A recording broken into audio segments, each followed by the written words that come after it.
अस्सलामुअलैकुम, good morning everybody, welcome to Geo Pakistan with Huma and Abdullah. और अब्दुल्ला मुझे अभी सुबह सुबह एक डांस स्टेप दिखा रहे थे, लेकिन खुद करके नहीं, ऑन द वीडियो पे। लेकिन खुद आप कर सकते थे। वो किस पैराए में गुफ्तगू हो रही थी, हम आगे चलकर आपसे ज़रूर शेयर करेंगे। By the way, it has been a relatively foggy morning in Karachi as well. सुबह के औकात में ज़रा धुंध सी छाई हुई थी शहर पे। टेम्परेचर इतना ज़्यादा नहीं है, लेकिन जुमे से टेम्परेचर बढ़ने की इत्तला दी जा रही है, इम्कानात का इजहार किया जा रहा है। ऑन द अदर हैंड इस वक्त मुल्क के मैदानी इलाकों में और बालाई इलाकों में शदीद सर्दी पड़ रही है। लाहौर में सर्दी है, लेट मी टेल यू, इस्लामाबादियों तैयार हो जाओ। अगर अभी तक नहीं हुआ तो ये भी होने वाला है कि जब बहुत सर्दी, जब जीरो क्रॉस करके माइनस में टेम्परेचर जा रहा होता है ना, तो इवन मरगला की पहाड़ियाँ जो हिल्स हैं, एक्चुअली पहाड़ तो नहीं है एज सच, लेकिन उनके ऊपर भी बर्फ पड़ जाती है। I have seen it with my own eyes. तो लगता है कि इस हफ्ते वो भी हो जाएगा। वो जरा जम जाती है तो वो सफेदी लगती है। ये वो लाहौर वाली औस नहीं है, ये इस्लामाबाद में जब लाहौर में there has been snowfall once in his dreams, तो लिहाजा लेकिन मरगलास पे एक्चुअली बर्फ पड़ती है। अच्छा, लाहौर में कल सुबह 11:30 बजे मेरी एक दोस्त से बात हो रही थी और वो कह रहे थे कि अभी भी इतनी धुंध है कि 10 मीटर के फासले पे भी विजिबिलिटी ज़ीरो है। तो सुबह के औकात में जब हम बच्चों को लिटरली स्कूल छोड़कर आते हैं तो अपनी जान जोखों में और अपने घर वालों की जान जोखों में डालने के मुतरादिफ होता है, क्योंकि 1 फुट के फासले पर भी कुछ नज़र नहीं आ रहा है। लेकिन ऑब्वियसली सुबह तो सारों ने निकलना है, बिकॉज आपको पता है कि स्कूल खुल चुके हैं। मतलब पहले तो ज़रा सर्दियों की छुट्टियां होती थी, अब इन फ्यूचर अल्लाह ना करे, लेकिन लगता है फॉग की खातिर भी छुट्टियां अलहदा होनी पड़ेंगी, because people are complaining. Smog की खातिर छुट्टियां मुझे लगता है अलग होनी पड़ेंगी, क्योंकि अभी तक सिर्फ गुफ्तगू हो रही है कि इसके तदारुक के लिए करना क्या है। अभी तक किसी ने एक कदम जिसे कहते हैं ना, सिवाय इसके कि दफातरी औकात कार बदल दिए जाएं या फिर स्कूलों की छुट्टियां आगे पीछे कर दी जाएं, यूनिवर्सिटियां बंद कर दी जाएं, कोई अमली इक़दाम नहीं उठाया गया है। ये सीरियस बात आई वंडर कब लेंगे लोग कि हम दुनिया का मोस्ट आलूदा तरीन शहर बन चुके हैं। लाहौर की हम बात कर रहे हैं और उसमें सांस लेना, उसमें सरवाइव करना, उसमें ज़िंदा रहना अपनी जान को एट रिस्क करने के मुतरादिफ है। अच्छा, can I also inform you, आप लोगों को तो पता होगा इफ यू लिव देयर, कि एक तो आंखों की बहुत ज़्यादा प्रॉब्लम हो रही है क्योंकि स्मॉग इज रियली अफेक्टिंग किसी कैफियत हो जाती है, मतलब आंखें ड्राई आइज का तो every other person is complaining about dry eyes. और ऊपर से ये देखें, अच्छा ये विजिबिलिटी भी देख लें ज़रा, आपको आंखों देखा हाल आपको पता चल जाए लाहौर में क्या हो रहा है। और ऊपर से अब्दुल्ला एक बड़ी बेसिक किस्म की आई ड्रॉप्स हैं जो कि नेचुरलाइज ड्राई आइज के लिए होती हैं, वो ख़त्म हो गई हैं लिटरली। आपको पता है दवाइयों का भी क्या सिलसिला चल रहा है, तो ये एक दवाई जो कि बहुत बेसिक है, सस्ती भी है, जिसको मिलना चाहिए। ख़ास तौर पे ये मौसम देख लें, आपके सामने है, लाहौर में मिल नहीं रही। कितने लोगों ने मुझे कांटेक्ट किया, माय फैमिली मेंबर्स, कि अगर कराची में मिलती है तो आप भेजें। विच टू मी वाज लाइक कि कोई बड़ी स्पेशल दवाई की बात हो रही है, मतलब सस्ती वाली आई ड्रॉप्स, बट मिल नहीं रही। फुटिंग पे मीटिंग्स बुला के दुनिया भर से आप एक्सपर्ट्स बुलाएं, आप बात करें लोगों से, इसका हल तलाश करें, क्योंकि आपको 10 ईयर्स डाउन द लेन इस शहर पे लोगों की ज़िंदगी और सेहत पर मुज़र असरात अभी से जो नज़र आ रहे हैं वो इंतहाई संजीदा नौयत के नज़र आना शुरू हो जाएंगे। ऊपर से हमारे मसाइल भी तो और हैं ना, हमारे यहाँ कोई हीटिंग सिस्टम्स नहीं है एज सच, हालांकि इतने ठंडे ये शहर हैं जो हो जाते हैं सर्दियों में। हमारे यहाँ कोई सेंट्रली हीटिंग का निज़ाम है ही नहीं, शुरू से कोई सिलसिला बनाया ही नहीं गया, कोई ऐसा कल्चर ही नहीं है, यहाँ तक कि ठंडे तरीन इलाकों में नहीं है। और कोई नहीं है। गैस के हीटर जो चलते हैं, अब गैस नहीं आ रही है, फिर सिलेंडर के हीटर हैं, वो चलता फिरता बॉम्ब आपने घर में रखा हुआ है। माय हाउस स्टाफ जो बिहाड़ी में रहते हैं, जो कि अभी कुछ दिन पहले वापस आए हैं, दे वर टेलिंग मी कि लिटरली उनके जो गाँव हैं एतराफ, वो लकड़ी ख़त्म हो गई है, क्योंकि गैस का तो कोई आप तसव्वुर कर ही नहीं रहे कि अब आएगी नहीं आएगी। अब लकड़ी भी मिलना मुश्किल हो गई है। तो लिहाजा इस मौसम ने, जिसने गर्म रहना है, जिसने खाने पकाने हैं, जिसने बेसिक चीज़ें करनी है, पानी उबालना है, वो कैसे करेगा? मतलब ऑल्टरनेटिव्स भी खत्म होते जा रहे हैं। तो लिहाजा लेकिन हमारी प्रायोरिटीज़ क्या हैं कि हम लाहौर हाई कोर्ट के फैसले का इंतज़ार कर रहे हैं।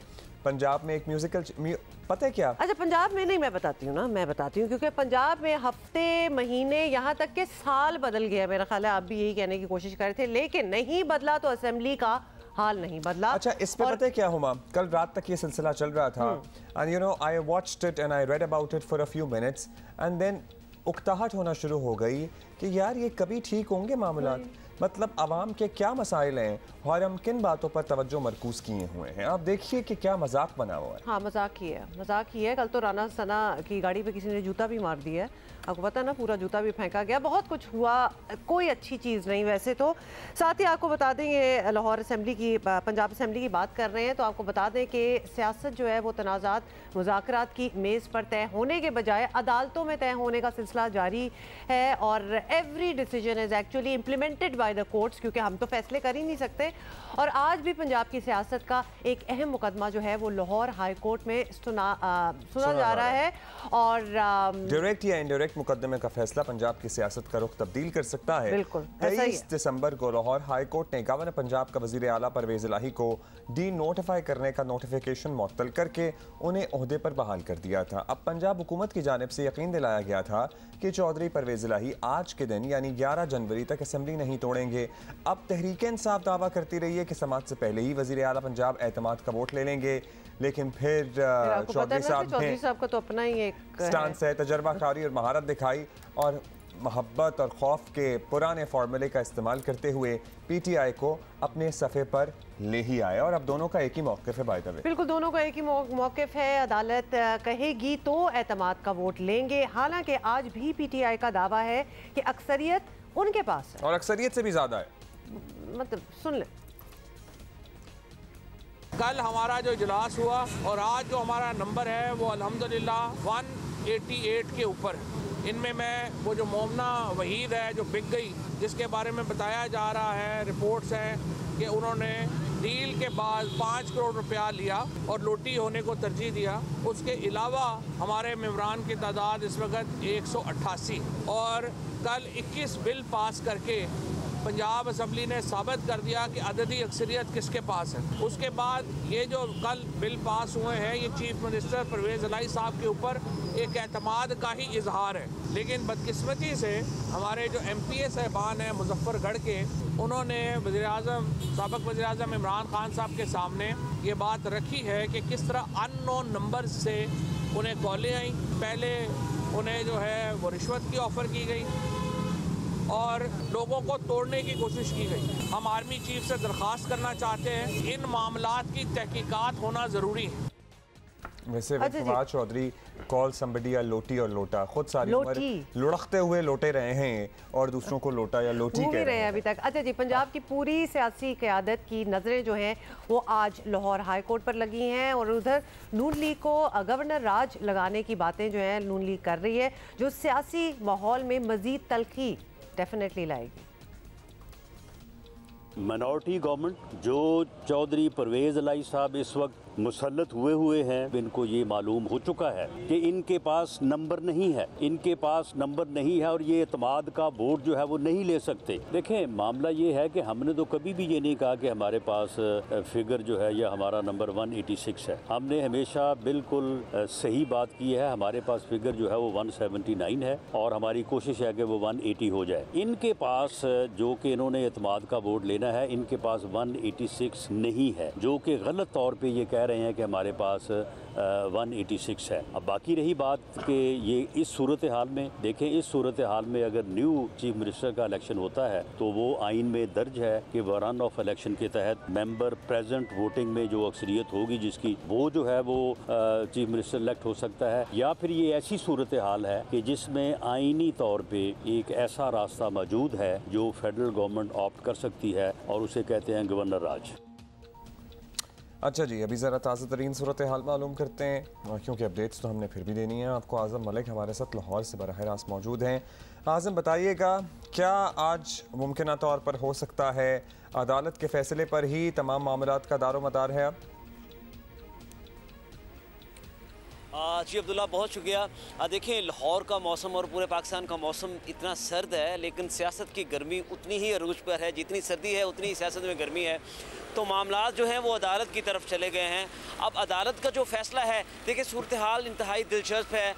पिछले 2 दिन से जो पंजाब असम्बली का आप इजलास देख रहे हैं, हंगामा राई होती है, वान मछली मंडी बन जाता है, 21 बिल पास करवा लिए गए।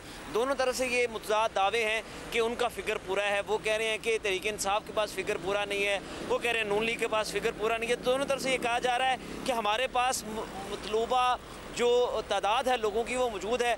तो आज अगर कोर्ट फैसला कर दिया अब्दुल्ला, हम एक लम्हे के लिए सोचते हैं कि कोर्ट ये कह देती है पाकिस्तान तहरीक इंसाफ और इत्तेहादी जमातों को कि आप जाएं और एतमाद का वोट लें, तो ये ऑप्शन मौजूद है मुस्लिम लीग काफ और तहरीक इंसाफ के पास कि वो फिर भी एतमाद का वोट नहीं लेंगे।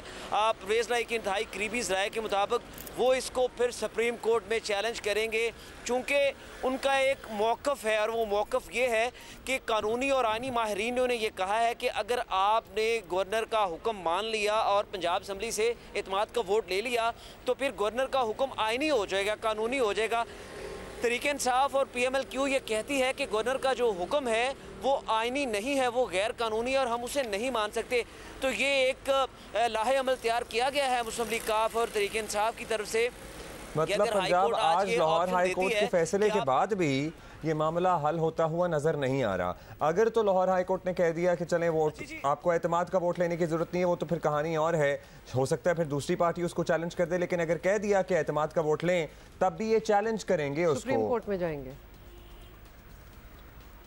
जी अब्दुल्ला, बिल्कुल ऐसा ही होगा और ये चैलेंज करेंगे, ये सुप्रीम कोर्ट में जाएंगे और सुप्रीम कोर्ट का फिर इंतज़ार किया जाएगा। आपको याद होगा कि पिछले कुछ अरसे से जो हमने ऐवान के अंदर सूरत हाल देखी, कोर्ट्स बार बार कहती रही कि आप जाएं एतमाद का वोट लें, एतमाद का वोट लें। इसी तरह से होगा, स्पीकर उनका अपना है सप्तान खान, लिंगर ऑन किया जाएगा। अगर कोर्ट कह देती है कि आप जाएँ और एतमाद का वोट लें, फिर इसको लिंगर ऑन किया जाएगा, फिर आगे बढ़ाया जाएगा और फिर ये सारी गेम जो है सुप्रीम कोर्ट के ऊपर चली जाएगी।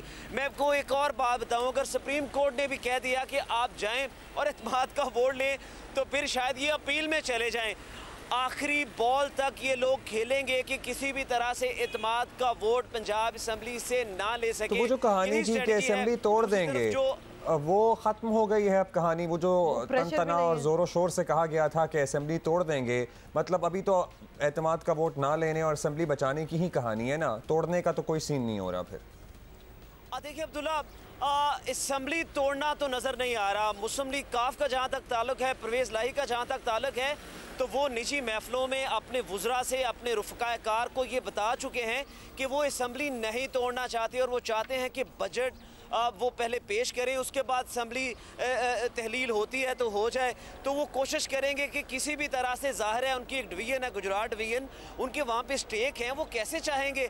यहाँ पर तो वज़ीर आला एक दिन का मान नहीं होता और वो तो पूरा अरसा इसको वज़ारत आला का मज़ा लेना चाहते हैं। तो ये मैं आपको बता दूँ, ये जी बड़े लोग हैं जिन्हें वो नवाज रहे हैं, अभी मज़ीद नवाजना है, तो ऐसे कैसे मरात और असेंबली तोड़ देंगे। राइट आज़म, आगे जरा बढ़ते हैं और ये भी बताइएगा कि नून लीग का क्या स्टांस है, क्योंकि गवर्नर राज की बातें भी हो रही हैं, उनका क्या कहना है? देखिए हुमा, नून लीग पिछले 2-3 दिनों से बड़ी कॉन्फिडेंट नज़र आ रही है। उसकी वजह यह है, इंतहाई ज़िम्मेदार ज़राए के मुताबिक इन्होंने तकरीबन 7 लोगों के ऊपर होमवर्क मुकम्मल किया है जिनका ताल्लुक पाकिस्तान तहरीक इंसाफ से है। इनमें अक़लीती रुकन हैं और कुछ ख़वातीन हैं जिनके ऊपर इन्होंने ग्राउंड वर्क किया है कि जब एतमाद का वोट, अगर ये नौबत आ जाती है ऐवान के अंदर, सुप्रीम कोर्ट भी कह देती है और हम देखते हैं कि ऐवान के अंदर काउंटिंग शुरू हो जाती है, तो कोई 7 के करीब लोग हैं जो गैर हाज़िर होंगे। इस हवाले से 1 या 2 रोज़ में साबिक़ सदर आसिफ अली ज़रदारी भी लाहौर में आएंगे और तरकीबात दी जा रही हैं। दूसरी तरफ से उनको टिकट की ऑफ़र की जा रही है कि अगर वो उस दिन ऐवान में नहीं आते तो उनको टिकट दी जाएगी। जैसे इस गवर्नमेंट में भी बहुत सारे लोगों को, जो 3 ग्रुप के लोग थे, उनको मुशीर बनाया गया, वजारतों से नवाजा गया। तो लालच और तरकीबात दोनों तरफ से जारी है। अपोजिशन जो है, PMLN जो है, वो इस सिलसिले में आजकल कुछ ज़्यादा कॉन्फिडेंट नज़र आ रही है। ऐवान के अंदर भी आपने देखा होगा कि उनका जो शोर है, जो शोर शराबा है, वो कुछ ज़्यादा है और वो ज़्यादा कॉन्फिडेंट नज़र आते हैं कि शायद 7-8 बंदों को उन्होंने मैनेज कर लिया है और अगर एतमाद का वोट लेने की नौबत आती है तो शायद वो सरप्राइज़ देने के काबिल होंगे। जी हुमा, चलें लेट्स सी जी क्या होता है। बहुत शुक्रिया आपका Azam, thank you for updating us from Lahore. और वैसे कितना चालाकी के साथ ये तमाम मामला परवेज़ इलाही से साहब ने, मैं कहूँगा, कितनी इंटेलिजेंस के साथ डाइवर्ट किया असेंबली तोड़ने से लेकर इन मामलात में उलझने या उलझाने तक। मतलब आपको पता ही है ना, खान साहब ने वो जो अपना बहुत बड़ा जलसा, लास्ट कौन सा रहा बहुत बड़ा, सारे कहते हैं कि सबसे बड़े थे, तो उसमें अल्टीमेटली ये कहा था कि हम इस सिस्टम से निकल जाएंगे। वो बात अब पुरानी हो गई। ना खैबर पख्तूनख्वा की असेंबली टूटी है अब तक, ना पंजाब की असेंबली तोड़ने के कोई इम्कान हैं। तो सब पुरानी तनख्वाह पे ही काम कर रहे हैं और करेंगे। बस वो वैसे ही एक टीजर छोड़ना था, वो छोड़ दिया था, शोशा छोड़ना था, शोशा छोड़ दिया था। टीजर तो वो चीज होती है ना कि जो आने वाला है, ये तो होना ही नहीं था, पेशरफ्त हो, इसकी तो नहीं, इसकी तो नहीं थी, शोशा था। वज़ीर आज़म के मामून खुसूसी बराए अमूर दाखिला रहनुमा मुस्लिम लीग नून अता ताड़ड़ हमारे साथ हैं। अता ताड़ड़ साहब, पंजाब में इस वक्त एक तरह का सियासी बहरान ही है। वज़ीर आला एतमाद का वोट अदालती हुक्म के बगैर लेने को तैयार ही नहीं है और चंद घंटों में सब कुछ क्लियर तो हो जाएगा। और ऐसे वक्त में गवर्नर राज की धमकी देने की क्या ज़रूरत थी? मतलब ऑलरेडी इतना कुछ हो रहा है, तो ये अमल आईनी कानूनी हो भी तो जमहूरी बिल्कुल नहीं है। बहुत शुक्रिया जी। देखिए, बात ये है कि एतमाद के वोट की जो आइनी शिक है, आर्टिकल 130 सब आर्टिकल 7 बड़ा वाज़े है कि गवर्नर को जब लगे कि वज़ीर आला के पास अरकान की तादाद इतनी नहीं है कि वो वज़ीर आला रह सकें, तो वो उनको एतमाद के वोट का कह सकते हैं। अब दिन ब दिन PTI के MPAs छोड़ते जा रहे हैं। मोमिना वहीद एक एग्ज़ाम्पल है आपके सामने, चौधरी मसूद एक एग्ज़ाम्पल है। तो ऑलरेडी उनकी तादाद इतनी कम हो चुकी है कि हाउस में भी जब हम जाते हैं तो अपोजिशन बेंचेस पे अरकान की तादाद ज़्यादा होती है, गवर्नमेंट बेंचेस पे तादाद कम है। तो एतमाद का वोट तो जो आइनी शिक है, कॉन्स्टिट्यूशन को रीराइट नहीं किया जा सकता, वो तो फैसला चंद दिनों में होना चाहिए। और मंजूर भट्टू केस में भी 10 दिन का टाइम दिया गया था, हालांकि असेंबली सेशन में नहीं थी, गवर्नर राज लगा हुआ था, राजा स्वरूप साहब गवर्नर थे, फिर भी 10 दिन का टाइम दिया गया। अब तो इस बात को 3 हफ्ते हो गए हैं। अगर 3 हफ्ते सुबह एक बुरानी कैफियत का शिकार रहेगा तो फिर बताइए और क्या ऑप्शन है? अदालती फैसले के बाद मामला क्लियर हो जाएंगे। इस टाइम फ्रेम में भी अदालत ने समाअत जो पिछली की थी और आज की जो समाअत है, उस दौरान जो एक गैप था उसमें भी कहा कि अगर आप चाहें तो आप एतमाद का वोट ले सकते हैं। मगर अब अगर तो डे टू डे इस हियरिंग को चलाया जाए और जल्दी इसका फैसला कर दिया जाए, जिस तरह हमजा शहबाज शरीफ साहब के केस में किया गया था, तो फिर तो ठीक है, वरना फिर शक व शुबात पैदा होंगे। और जो बुरानी कैफियत है, एक माइनॉरिटी गवर्नमेंट जिसके पास मुजव्वज़ा अरकान की तादाद है ही नहीं, उसको कैरी ऑन नहीं करने दिया जा सकता। तो वो एक ऑप्शन कानूनी तौर पे जो राना सनाउल्लाह साहब ने बात की, वो ऑप्शन ज़ेरे गौर ज़रूर है, मगर उस पर मजीद मशावरत के बाद ही कोई हतमी फैसला किया जाएगा। तारड़ साहब, ऐसे जिनको आप कह रहे हैं कि इनके अरकान छोड़ गए, वैसे इतनी बड़ी कोई तादाद है नहीं जितना आपने यहाँ जिक्र कर दिया। वो लोग कहते हैं कि इन्होंने मुबैना तौर पर रिश्वत ली है, आप लोग पैसे लगा रहे हैं, बाकी मेंबर्स को भी मुख्तलिफ अतराफ से फ़ोन किए जा रहे हैं। तो अगर आप लोग इतने मुतमईन हैं अपने नंबर से और इतने कॉन्फिडेंट हैं, तो फिर ऐसी हरकतें अगर हो रही हैं तो क्यों हो रही हैं? माजी से हम लोगों ने कुछ नहीं सीखना, नहीं बढ़ना आगे? अब जब आपके पास अरकान की तादाद ना हो और आप अपने लोगों को मैनेज ना कर सकें, आपका अपना साहबजादा मुल्क छोड़ के बाहर चला जाए और PTI के अंदर आप पे इल्ज़ामात लगें, और जो अंदरूनी कहानी इमरान खान साहब के इजलास की आई है, उन्होंने अरबों की करप्शन का इल्ज़ाम लगाया है परवेज़ इलाही और उनके बेटे पर, और कहा है कि हमारी साख मुतासर हो रही है इनकी करप्शन की वजह से। तो मुझे फिर बताइए कि फिर कौन कसूरवार है? ये अपने मेंबरान को मुत्तहिद नहीं रख सके हैं, ये अब इनके अपने मेंबरान एक मुदरिशिक साहब हैं, उनसे बाकायदा तू मैं होगी कैबिनेट के अंदर, हमने तो नहीं करवाई, उनको इन्होंने कहा गेट लॉस बाहर निकाल दिया, तो वो हमने कहा था। बात ये है कि इनके पास अरकान की तादाद मौजूद नहीं है। ये बात भी मद्देनज़र रखिए कि PMLN 2018 के इलेक्शन के बाद सिंगल लार्जेस्ट पार्टी थी पंजाब में, जहाज़ में फिर लोग गए जिस तरह गए वो आपके सामने है। तो ये बिल्कुल झूठे इल्ज़ामात हैं, हम इनकी तरदीद करते हैं। हम एक वोट वहाँ से नहीं लेंगे, हम तो कहते हैं कि एतमाद का वोट लें ताकि पता लगे कि इनके पास कितने मेंबरान हैं, और दूध का दूध और पानी का पानी हो जाएगा। और हम जब अपनी वज़ीर आला के इलेक्शन में अपनी तादाद दिखाएंगे, तुम्हारी अपनी तादाद है, उधर से कोई ऐसी मैनेजमेंट हम नहीं कर रहे। ये परवेज़ इलाही साहब की नाकामी है, एक माइनॉरिटी गवर्नमेंट है जो नाकाम हो चुकी। लाहौर मास्टर प्लान जैसे इन्होंने अरबों की करप्शन वाले मनसूबे ये लेके आए और अपनी ज़ाती जेबें भरी, तो ये सब भुगतना पड़ेगा इंशाल्लाह। खैर, ये सब कुछ तो तब होगा जब होगा। अब अदालत जो भी ऑर्डर दे, आज की समाअत में जो भी हो, वाज़े इम्कान यही है कि पंजाब असेंबली जो है वो टूटने वाली नहीं है और आप लोगों का बुनियादी मकसद भी यही था। तो अगर यहाँ तक बात आ ही गई है तो सिस्टम चलने दें। मतलब ये भी एक सजेशन है कि चौधरी साहब कह देते हैं कि असेंबली नहीं तोड़ेंगे तो उन पर एतबार करें, मिलकर काम, वो चाहते भी नहीं है असेंबली तोड़ना। बिल्कुल, और मिलकर काम करें। मतलब कुछ पंजाब के लोगों के लिए भी कुछ काम हो ही जाए बीच में, क्या ख्याल है? परवेज़ इलाही हैज़ मिस्ड द बस। मुझे लगता है कि ये अल्लाह ताला का निज़ाम है। परवेज़ इलाही साहब ने बहुत देर कर दी। अब तो ये बिल्कुल मुमकिन नहीं है कि उनके साथ मिल के जो है वो कोई काम चलाया जाए। उन्होंने अरबों की करप्शन की है। ये मास्टर प्लान का मैंने आपको मिसाल दी। बात ये है कि असेंबलियों की तहलील को रोकना हमारा मकसद था और ये परवेज़ इलाही का भी मकसद था, और असेंबलियाँ अब तहलील नहीं होने जा रही। मगर परवेज़ इलाही बतौर एडमिनिस्ट्रेटर काबिल कबूल नहीं हैं। उन्होंने जो पंजाब में लूट मार का बाजार गर्म किया, अरबों रुपए की करप्शन की, जिसकी वजह से उनका बेटा आज बाहर बैठा है, अपने काले धन को ठिकाने लगाने गया है। तो हम क्या तवक्को रखें कि हम इन्हीं से हाथ मिला लें? हमारे में ये आदत नहीं है कि हम किसी को पंजाब का सबसे बड़ा डाकू कहें और फिर अपने इक़्तिदार के तूल की खातिर उसको साथ बिठा लें। मुझे नहीं लगता कि परवेज़ इलाही के साथ कोई मामला तय हो सकते हैं। और परवेज़ इलाही की इतनी नफरत है पंजाब असेंबली में कि दोनों side of the house, PTI वाले भी और पीएमएलएन वाले भी, वो परवेज़ इलाही को बर्दाश्त करने को तैयार नहीं हैं। और परवेज़ इलाही ने जो मुनाफकत की सियासत की है, करप्शन की सियासत की है, आज उनको भुगतना पड़ रहा है कि पूरा हाउस इस बात पे मुत्तहिद है कि इनको वज़ीर आला नहीं रहना चाहिए। बहुत शुक्रिया आपका ताड़ साहब। आज आपको दुनिया के सबसे करप्ट वज़ीर आला वो लग रहे हैं, लेकिन चंद महीने पहले दुआए खैर भी हो रही थी और वो पीडीएम के वज़ीर आला बनने के लिए भी अपैरेंटली तैयार थे और पीडीएम भी उन्हें लेने के लिए तैयार थी। तो सब कुछ ठीक था।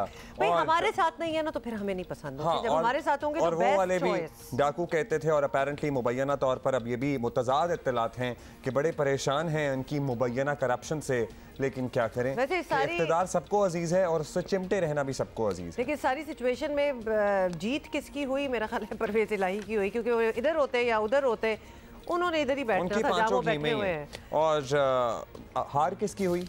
आवाम की हुई, मेरी हुई, आपकी हुई, सिस्टम की हुई। क्योंकि आवाम लिटरली गुज़श्ता 4 साढ़े 4 अब तो 5 साल होने वाले हैं, पंजाब के आवाम मजाक बने हुए हैं लिटरली। एक वो पहले बुज़दार साहब मुसल्लत किए गए थे, उनकी क्या परफॉर्मेंस और क्या एफिशिएंसी थी वो पूरा पाकिस्तान जानता है। और उनके रफ़क़ा ने जो लुट मचाई थी, अन्नी मचाई थी, वो भी सबके सामने हैं अपने साथ मिलकर, आपको पता ही है ना। और अब जो है परवेज़ इलाही साहब और इधर पीडीएम की रस्साकशी चल रही है। अच्छा, as we speak so 88th Golden Globe Awards हो रहे हैं। आपको पता है कि ये भी एक बहुत बड़े अवार्ड्स होते हैं और ऑस्कर की रनअप से पहले बहुत से अवार्ड शोज हो रहे होते हैं। This is one of them. तो बेस्ट डायरेक्टर विनर है Steven Spielberg for the Fabelmans. मुझे इस बात की इसलिए खुशी हुई है because I love this film. Abdullah, ये जो है ना, ये स्टीवन स्पीलबर्ग की ऑलमोस्ट ऑटोबायोग्राफिकल आप इसको समझ लें, क्योंकि उन्होंने सॉर्ट ऑफ अपनी ज़िंदगी पे अच्छा, इन सारी फिल्मों की फहरिस्त में मैंने सिर्फ एक ही ये फिल्म मैंने ऑलमोस्ट सारी देखी हुई। I love watching movies. So it is a very very good film. Yes, you should all watch it. Best actress जो है म्यूजिकल और कॉमेडी में मिशेल यो, और ये Everything Everywhere All at Once आपको पसंद आई थी, आपने मुझे बताया था। ये क्रेजी मूवी है भाई, ये ऑलमोस्ट समझ ही नहीं आती लेकिन बहुत अच्छी मूवी है। और इसमें इनको बेस्ट एक्ट्रेस का अवार्ड मिला और बेस्ट सपोर्टिंग एक्टर भी इसी मूवी के हैं जिनको मिला है। लेकिन अब्दुल्ला, एक जो मूवी मैं सारों को रेकमेंड करूंगी कि नहीं करूंगी, थोड़ी सी वायलेंट है, इंटरेस्टिंगली बेस्ट एक्टर का उसमें अवार्ड मिला है, म्यूजिकल और कॉमेडी, जो कि डार्क कॉमेडी है। इसको सिर्फ हंसने वाली हा हा वाली कॉमेडी ना समझे। This is the banshees of Inisherin. I have not watched a movie like that. तो अब्दुल्ला, ये तो लिख लें आपने। It is something unexplainable rather, है ना? हाँ, मतलब इट्स अ स्मॉल आइलैंड। मैं पूरी स्टोरी तो सुना सकती हूँ, शायद ये अल्फाज में बयान करना मुश्किल है। ये एक शाहकार है। बहुत अच्छी। अच्छा जी, और Austin Butler best actor drama Elvis के लिए तो मेरा ख्याल है सारों ने देखी, और यहाँ पाकिस्तान में तो सिनेमास में भी लगी थी। हाँ, और बेस्ट एक्ट्रेस ड्रामा केट ब्लांचेट को टा के लिए मिला है। और किसको मिला है? ब्लैक पैंथर अच्छा, को। ब्लैक पैंथर वकांडा फॉरएवर में एंजेला बेसेट को सपोर्टिंग एक्ट्रेस। क्या ओडीआई की बात कर लें, पहला ओडीआई माशाल्लाह कामयाबी के बाद, दूसरे में भी हम कामयाबी के लिए पूरी उम्मीद हैं। और ज़रा मैं अपना कहवा भी साथ ले लूँ, आपको पता है साथ तो उधर से आप ले आए ना कहवा, तो मैं बताती हूँ, तो फिर मैं साथ में हाथ बढ़ा के ले लूँगा। तो लिहाजा आपको पता है कि पाकिस्तान और न्यूजीलैंड के दरमियान सीरीज का दूसरा वनडे जो है वो आज कराची में खेला जाएगा। पहला हमने अपने नाम कर लिया है और सीरीज के पहले वनडे में पाकिस्तान ने कीवी टीम ने के खिलाफ शानदार खेल पेश किया था। और पहले बॉलिंग में नसीम शाह और डेब्यू करने वाले अमीर हमजा, उसामा मीर, सॉरी उसामा मीर ने की थी बैटिस, जल्दी में बोल दी है किसका नाम ले रहे हैं। उसामा मीर ने बैटिस को बड़ा स्कोर ना करने दिया। एंड उसामा मीर का जो पहली विकेट थी ना, it was a classic display of beautiful spin bowling. और फिर बैटिंग में फ़खर ज़मान, बाबर आजम और मोहम्मद रिजवान की निस्फ सेंचुरियों की बदौलत कौमी टीम ने बासानी यह हदफ हासिल कर लिया। और पाकिस्तान को 3 मैचेस की सीरीज़ में 1-0 की बढ़तरी हासिल हो गई, जिसकी हमें बहुत ज़रूरत थी भाई, क्योंकि टेस्ट में जो हमारा हाल हुआ है वो इम्तिहान तो हम सारे फेल कर चुके हैं। इन एनी केस एक और आज हम ये जीत जाएंगे इंशाल्लाह मैच, तो ये सीरीज़ हम जीत जाएंगे। 2-1 की फैसला को 2-0 की एक्चुअली फैसला कुन बढ़तरी हमें हासिल by the way world series की रैंकिंग में पाकिस्तान दूसरे नंबर पर है, just to let you know, और इंडिया जो है वो पहले नंबर पर। इंडिया का भी बाय द वे एक मैच हुआ था ना, बहुत ही हाई स्कोरिंग मैच था वो भी। खैर हम अभी बात कर लें, रमीज राजा की बात भी तो हमने करनी है। अच्छा जी, रमीज राजा से पीसीबी की चेयरमैनशिप से हटने के बाद उनके गिले शिकवे आपको जारी हैं, आपको पता ही है, और वो he is constantly whining about a lot of things, he is crying. Cricket board को सियासत से पाक करने से समेत उनकी बहुत सारी बातें जो हैं वो जायज़ हैं, लेकिन कल उन्होंने मैच फिक्सिंग की बात करके ना सिर्फ एक गड़े मुर्दे में जान डाली है दोबारा से, बल्कि एक नया पंडोरस बॉक्स भी खोल दिया है। रमीज राजा ने दावा किया कि पाकिस्तान क्रिकेट फिक्सिंग के अंधेरे से गुजरी, शायद वो वाहिद खिलाड़ी थे जिनका इसकी तरफ ध्यान नहीं किया था, क्योंकि उन्होंने तालीम हासिल की जो उन्हें अच्छे बुरे की तमीज़ सिखाती थी। तालीम तो और भी बहुत से लोगों ने हासिल की थी। उन्होंने कहा कि फिक्सिंग करने वालों की कभी इज्जत नहीं होती। मतलब अब ये वैसे बात एट दिस पॉइंट करने की ज़रूरत थी कि नहीं, देख वैसे यहाँ हम ज़रूर ये कहना चाहेंगे कि अभी मतलब 2 हफ्ते पहले आप चेयरमैन पीसीबी थे, उस लेवल के शख्स को इस किस्म की बात करनी चाहिए थी, क्योंकि आपने अपने आप को तो बीच में से बड़े आराम से निकाल लिया। ये यूनिवर्सिटी कॉलेज लाहौर में बाय द वे तकरीर में बात कर रहे थे, जिसमें तालियां बजी, आपकी बातों पे लाइफ टाइम अचीवमेंट अवार्ड मिला। आपने खुद भी बता दिया कि भी मैंने तो कुछ ऐसा नहीं किया, लेकिन बाकी जो उस टाइम की टीम थी सारे जिसमें शामिल थे, आपने तो उन सारों को लपेट दिया ना बीच में। उन सारों की ईमानदारी और हुब्बुल वतनी पे सवालात उठा दिए, accept yourself. Pakistan cricket board के साबिक सरबराह खालिद महमूद हमारे साथ मौजूद हैं, इस बात पर बात करेंगे। बहुत शुक्रिया खालिद साहब। पाकिस्तान एक दौर में मैच फिक्सेस के निशाने पर था, आपको पता ही है। बड़े स्कैंडल भी सामने आए, कुछ की तस्दीक भी हुई, सजाएं भी हुई, जुर्माने भी हुए। रमीज राजा का दावा है कि वो अकेले थे जिनका कभी ध्यान नहीं किया। बाकी जब वो अकेले थे उन्होंने कह दिया कि जिनका कभी ध्यान नहीं दिया, तो इसका मतलब है कि उनके मुताबिक बाकी सब मैच फिक्सर थे। जी नहीं, मैं बिल्कुल इत्तेफाक इस बात से नहीं करता। मेरा ख़्याल है कि इतने बुरे हालात भी नहीं थे जितने कि रमीज़ राजा साहब बता रहे हैं। बहुत से पाकिस्तानी खिलाड़ी थे जिन्होंने बिल्कुल जिनके दामन पे कोई दाग, कोई धब्बा नहीं है। मसलन उसमें आमिर सुहेल का नाम मुझे याद आ रहा है, और इसी वजह से मैंने जब क्रिकेट बोर्ड का चार्ज लिया था तो मैंने उनको कप्तान मुकर्रर किया था। ये अलहदा बात है कि चूँकि वो टीम में उस वक्त आपस में यगानगत नहीं थी तो नताइज अच्छे ना आ सके, लेकिन वो एक खिलाड़ी थे। उसके अलावा और बहुत अच्छे खिलाड़ी थे। कुछ ऐसे लोग थे जिनके बारे में इल्ज़ामात भी थे, उंगलियां भी उठी, तो उसका इलाज यही था कि उसकी एक इंक्वायरी कराई जाए, बड़ी एक आला सतह की इंक्वायरी कराई जाए। मलिक क़य्यूम साहब जो थे उस वक्त लाहौर हाई कोर्ट के जज थे, उनके ज़िम्मे ये तहकीकात हुई और तहकीकात बड़ी तफसीली हुई। उन्होंने हर एक को मौका दिया, सब की बात सुनी।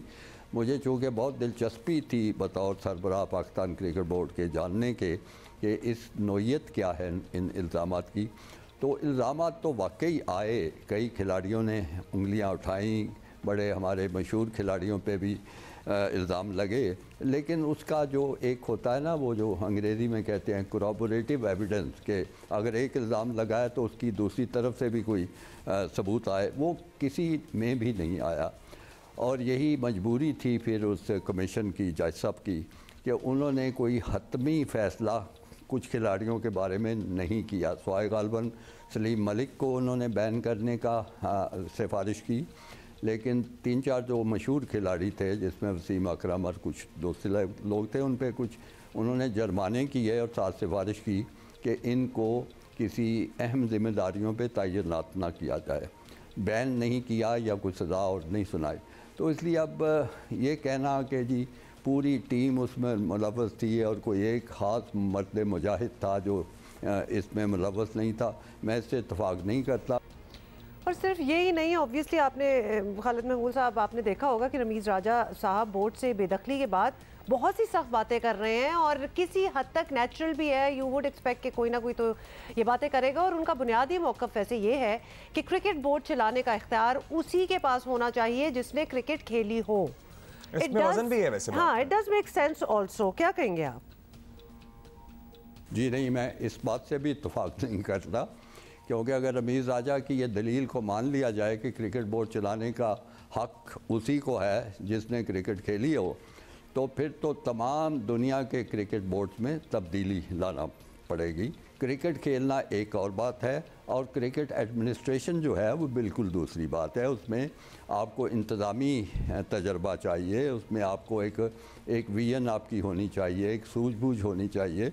हाँ, क्रिकेट का इल्म भी ज़रूरी है। इस हद तक मैं मुत्तफ़िक हूँ रमीज़ राजा साहब से कि ऐसा बंदा नहीं होना चाहिए कि जिसको क्रिकेट का कुछ पता ही ना हो, कि ये ऐसी बात नहीं। लेकिन क्रिकेट एडमिनिस्ट्रेशन जो है वो बज़ाते ख़ुद एक साइंस है, बज़ाते ख़ुद एक डिसिप्लिन है। और आप देखेंगे कि दुनिया के अक्सर क्रिकेट बोर्ड जो हैं उसमें जितने भी आला ओहदेदार हैं उन्होंने ख़ुद उस सतह की क्रिकेट नहीं खेली होती, थोड़ी बहुत शुद्ध बुद्ध शनासाई होती है। मसलन आप देखिए एयर मार्शल नूर खान कितना बड़ा नाम है, वो क्रिकेट बोर्ड के सरबराह रहे, बहुत कामयाब सरबराह रहे, उन्होंने कितनी क्रिकेट खेली हुई थी। इस तरह मैं और बहुत से नाम ले सकता हूँ। जस्टिस कार्नेलियस साहब थे, दूसरे बड़े बड़े लोग। हाँ, हमारे यहाँ ऐसे भी लोग आए, हमारी खुशकिस्मती थी कि जो बड़े खिलाड़ी भी थे और क्रिकेट का इल्म भी रखते थे और इंतज़ाम का तजर्बा भी रखते थे एडमिनिस्ट्रेशन का। उसमें बड़ा नाम एक अब्दुल हफीज़ कारदार साहब हैं, उसमें जावेद बरकी साहब थे। तो ये इस तरह के मेरा ख्याल है फार्मूले बनाने और इस किस्म के बयान देने जो हैं वो क्रिकेट बोर्ड के किसी भी सरबराह के शायान शान नहीं हैं। चलें, अब ये बताइएगा सर हमें कि पाकिस्तान क्रिकेट बोर्ड की सरबराही बहरहाल एक सियासी पोस्ट ही है। जो हुकूमत आती है अपना बंदा ले आती है। आपने उसको तो एक्सप्लेन कर दिया कि पूरी दुनिया में बड़े बड़े कामयाब लोग ऐसे रहे हैं क्रिकेट बोर्ड्स के चेयरमैन जो क्रिकेटर्स नहीं थे। लेकिन एक नज़रिया ये भी है कि जो हुकूमत हो वो अपनी पॉलिसी के नफाज के लिए अपनी मर्ज़ी की तकर्री करे, तो सर इससे सिस्टम तो नहीं चल सकता ना, कभी ठीक हो सकता है। और पाकिस्तान में माशाल्लाह जितनी पॉलिटिकल इंस्टेबिलिटी है उतनी ही इंस्टेबिलिटी फिर हमारे क्रिकेट बोर्ड और अल्टीमेटली क्रिकेट में भी होगी। हर दफ़ा हुकूमत आए और नया सरबराह आए, मैं इसके मुखालिफ हूँ। मैं समझता हूँ कि मौका देना चाहिए हर बंदे को, जो एक दफ़ा मुकर्रर हुआ है उसको वक्त मिलना चाहिए ताकि वो अपने आप को अहल साबित कर सके उस ओहदे का। अब जो रमीज़ राजा साहब ने सारी बातें की हैं, ये कोई पहली दफ़ा नहीं हुआ कि किसी को जल्दी हटा दिया गया था। पिछले 20-22 साल की आप सारी तारीख़ देख लें कि ऐसे ही होता रहा है। अगर इस तरह टेन्योर मुकम्मल करने की रस्म बने तो कम से कम 10 ऐसे साबिक़ सरबराह हैं, उनको दोबारा मौका मिलना चाहिए। और उसमें मैं ख़ुद भी शामिल हूँ। आपके सुनने वालों को ज़रूर याद होगा कि मैं सिर्फ 1.25 साल क्रिकेट बोर्ड का सरबराह रहा था, बावजूद इसके कि मेरा बड़ा एक तवील इंतज़ामी तजर्बा था क्रिकेट से, लाहौर क्रिकेट एसोसिएशन से, क्रिकेट बोर्ड की मेंबरशिप से, मुख्तलिफ़ टीम जो टूर थे उसकी मैनेजमेंट से, बड़ा तवील मेरा तजर्बा था। लेकिन हटा दिया गया। ये नहीं कि मेरी कोई कारकर्दगी ख़राब थी। मेरा ख्याल है कि आखिरी दफ़ा मेरे ज़माने में 1999 का जो वर्ल्ड कप था, पाकिस्तान टीम जो थी उसके फ़ाइनल में पहुंची थी। उसके बाद आज तक ये मौका हमें नहीं आया। मैं समझता हूं कि इसको सियासी ओहदा नहीं समझना चाहिए। इस पे जो हो उसको अपना 3 साल कम अज़ कम पूरा मौका मिलना चाहिए। तो अगर बहरहाल नहीं मिला तो ये तो एक रवायत है जो पिछले 20-30 साल से चली आ रही है। इस पे अगर किसी के साथ ऐसा मामला हो तो उसको बिल्कुल आपे से बाहर नहीं हो जाना चाहिए।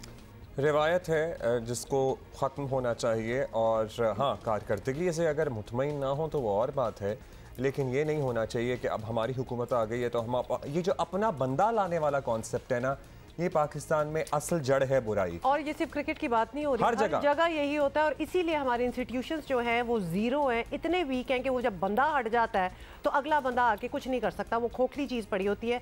And this has been happening for decades in Pakistan. इसीलिए इंडिविजुअल को ज्यादा इंपॉर्टेंस दी जाती है, not the institution, and this is wrong. ये एक टिपिकल आपने जुमला आपने हजार दफा अपनी भी जिंदगी, यार अपना बंदा बिठा दो या अपना बंदा ले आओ, ये अपने बंदे ही बेड़ा गर्क करते हैं।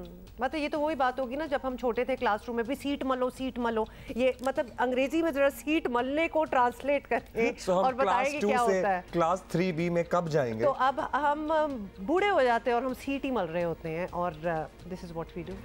भाई ब्रिटिश रॉयल फैमिली, अगर कोई कभी नहीं भी इंटरेस्टेड होगा ना कि हमारा क्या लेना देना, हमारी रॉयल फैमिली थोड़ी है एंड ऑल दैट, अब आप जरूर इंटरेस्टेड होंगे बिकॉज़ नाउ इट हैज। और मैं अभी इंटरेस्टेड नहीं हूँ, मैं पहले बहुत इंटरेस्टेड था क्योंकि अब माशाल्लाह इतना गंद मच चुका है और पड़ गया है कि अब मैं कहता हूँ ये खली वली बस वक्त है भाई। अभी तो एक मूवी का समा सा बन गया है और डॉक्यूमेंट्रीज भी आ रही हैं, किताब में ने तो जो कि इन्होंने एक ब्रावाडो एक होता है ना, आप सामने एक बना लेते हैं कि जी हम रॉयल फैमिली एंड हम everything is perfect about us.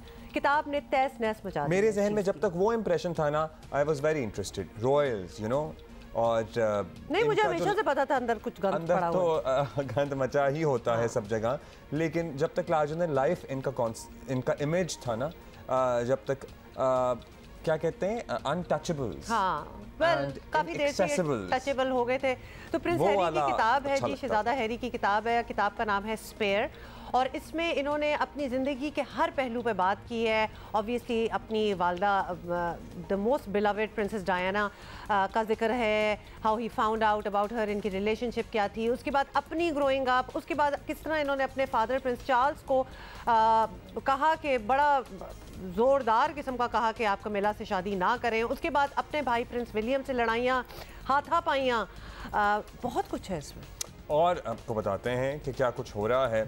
अपने भाई, अपने जिसका आप जिक्र कर रही हैं, वली अहद भाई शहजादा विलियम, उनकी अहलिया केट मिडल्टन, सौतेली माँ कमिला पाकर के खिलाफ दिल खोल कर बुराइयाँ की हैं इन्होंने।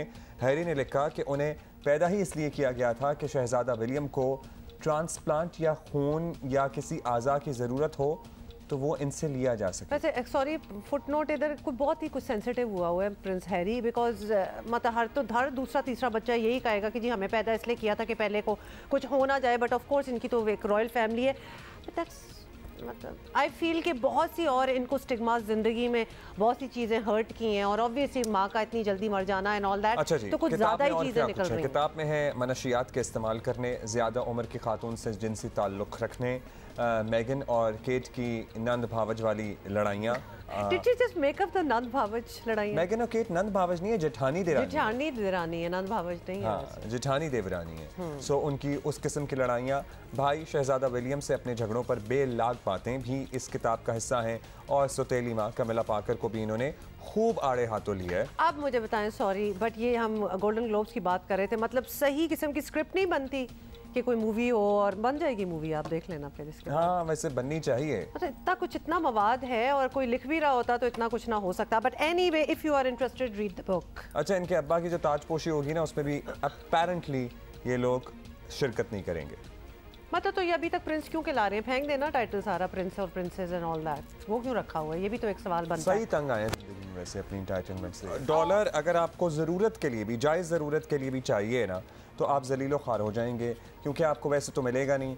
आपको मोस्टली ब्लैक मार्केट जो अब एक इस्टेब्लिश हो गई है, जिस पे हुकूमत को आई वंडर तशवीश है कि नहीं है, वहीं से मिलेगा, कई गुना ज़्यादा रेट पर मिलेगा। और अगर आप किसी इंटरनेशनल फोरम पे ट्रांजैक्शन कर रहे हैं, जैसे कि कल मैं अली एक्सप्रेस पे एक छोटी सी ट्रांजैक्शन कर रहा था, तो अल्लाह माफ़ करे, जो हमारे बैंक हैं क्रेडिट कार्ड के ज़रिए वो ट्रांजैक्शंस होती हैं, जो रेट चार्ज कर रहे हैं वो अनरियलिस्टिक, मतलब वो असल रेट इंटरबैंक से कहीं ज़्यादा है। Which makes you wonder कि वो बहुत कुछ जो होना था, बड़े वादे थे, सब कुछ कंट्रोल हो जाएगा, उसने तो और तबाह कर दी है सिचुएशन को, कि अब 3 आपको रेटों पे मिलेगा अगर मिला तो डॉलर। और पूरी आपको डिटेल बताते हैं कि एक्चुअली हुआ क्या है, कहाँ से शुरू हुई है बात। उसके अलावा भी बदतरीन सैलाब ने, आपको पता कि पाकिस्तान के शहर, गांव और खेत खलियान, मतलब थिंक अबाउट इट, और वो सब कुछ डूब गए हैं, डुबो दिए हैं, और साथ ही पहले से डूबती मईशत को भी मजीद डुबो दिया। लाखों मुतासरीन सैलाब की बहाली अब भी सबसे बड़ा चैलेंज बनी हुई है। जिनीवा कॉन्फ्रेंस की बात कर लें तो जिनीवा कॉन्फ्रेंस पाकिस्तान और उसकी मईशत के लिए उम्मीद की किरण जो है साबित हुई है। 11 अरब डॉलर की इमदाद के वादे हुए हैं, और यही नहीं, कुछ और इशारे भी मईशत के लिए हौसला अफजा हैं।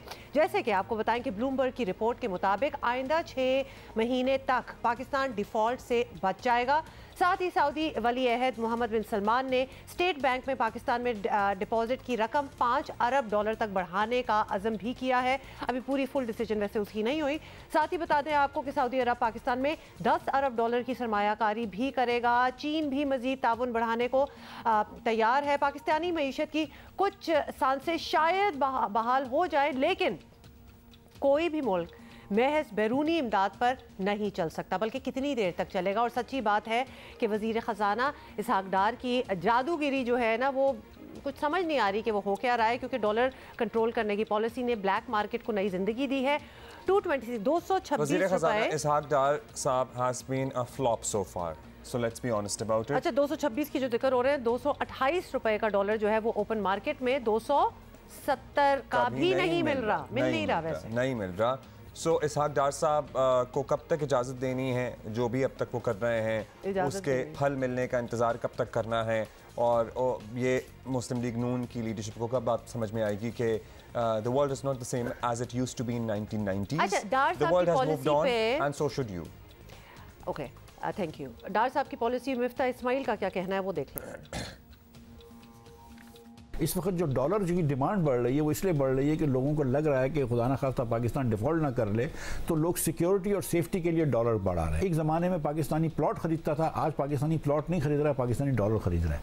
वो डिमांड कम ही होगी जब आपकी थोड़ी सी रिस्क कम हो जाएगा, परसेप्शन ऑफ रिस्क कम हो जाएगा डिफ़ॉल्ट का, और वो हो जाता है जिस दिन आप IMF से साइन कर लेते हैं। 10% जो है वो रेमिटेंस कम हो गई है। पिछले साल आपका ट्रेड डेफिसिट 45 बिलियन का था।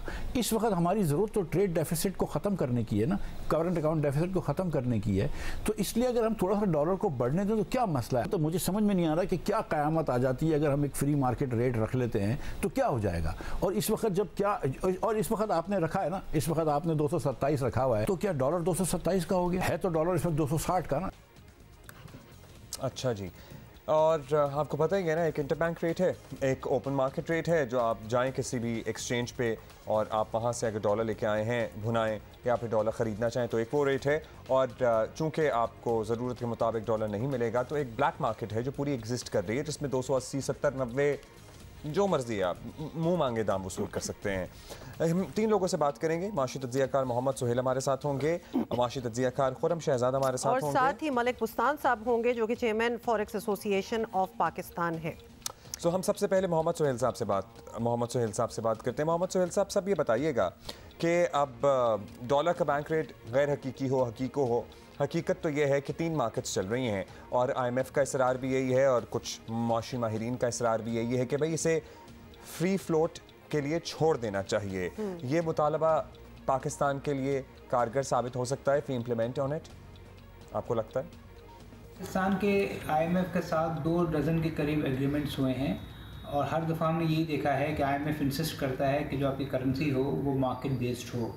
और 2019 में फाइनली IMF के इंस्ट्रक्शन पे पार्लियामेंट ने स्टेट बैंक का एक्ट मंजूर किया, जिसके तहत जो करेंसी है हमारी वो मार्केट फोर्सेस के मुताबिक होनी चाहिए। इसका मतलब ये है कि जो ग्रे मार्केट का या ब्लैक मार्केट का या ओपन मार्केट का रेट है वो करीब होना चाहिए। मगर हमने देखा है कि पिछले कोई 2-3 माह से ये 10% हो गया था, और अब तो रिसेंटली इतलात ये हैं कि जो ऑफिशियल रेट है और ब्लैक का रेट है वो 15% हो गया है। तो मुझे नहीं मालूम कि IMF की कंडीशंस क्या हैं, बट बज़ाहिर ये लगता है कि IMF ये भी इंसिस्ट करेगा कि जो बैंक का रेट हो वो डिमांड सप्लाई ड्रिवन हो और मार्केट फोर्सेस पे हो, क्योंकि ये प्राइस डिस्टॉर्शंस क्रिएट करता है। और IMF हमेशा ये इंसिस्ट करता है कि इस तरह का कोई भी इनएफिशिएंसी सिस्टम में नहीं होनी चाहिए।